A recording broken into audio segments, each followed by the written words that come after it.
podcast Sortie littéraire novembre 2022. Coucou tout le monde, en cette fin octobre, je viens vous parler des sorties littéraires de novembre qui me tentent. Le premier roman est le tome 1 de la saga Tiziri d'Alexien Delis, qui sortira chez les éditions Plume Blanche, collection Plume d'Argent le 1er novembre. La couverture est très jolie. Le résumé. Les anciens racontent l'arrivée des écomorphes sur Terre, le plus grand cataclysme de l'histoire. Transformés, la faune et la flore changent alors à jamais.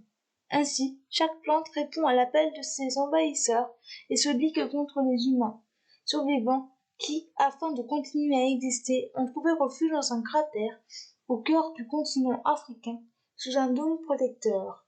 Tiziri, appelée Blanche par les siens à cause de son albinisme, est la meilleure des faucheuses. Son rôle, nourrir les siens grâce à la chasse. Seulement, les proies se raréfient. Poussée toujours plus loin, elle ne peut que remettre en question le savoir des anciens. Lorsqu'elle se retrouve face à cet océan qui, géographiquement, devrait pourtant se trouver à des centaines et des centaines de kilomètres de là. Et que penser de cette lune rouge qui apparaît dans le ciel? Qui dans ce monde est finalement le prédateur? Le deuxième et dernier roman de cette sélection est le tome 3 de la saga Magic Charlie d'Audrey Alouette, qui sortira chez les éditions Gallimard Jeunesse le 3 novembre. Le premier tome a été quasiment un coup de cœur. Il faut que je lise le tome 2. Le résumé. Ta dame est en danger. Les pannes de magie se multiplient, les gens disparaissent mystérieusement et perdent la mémoire. Sapoti, June et Césaria tentent de déjouer les plans machiavéliques du juge Tandelion, qui cherche à accaparer tous les pouvoirs. Seul Charlie peut agir, mais il s'est perdu dans un autre monde.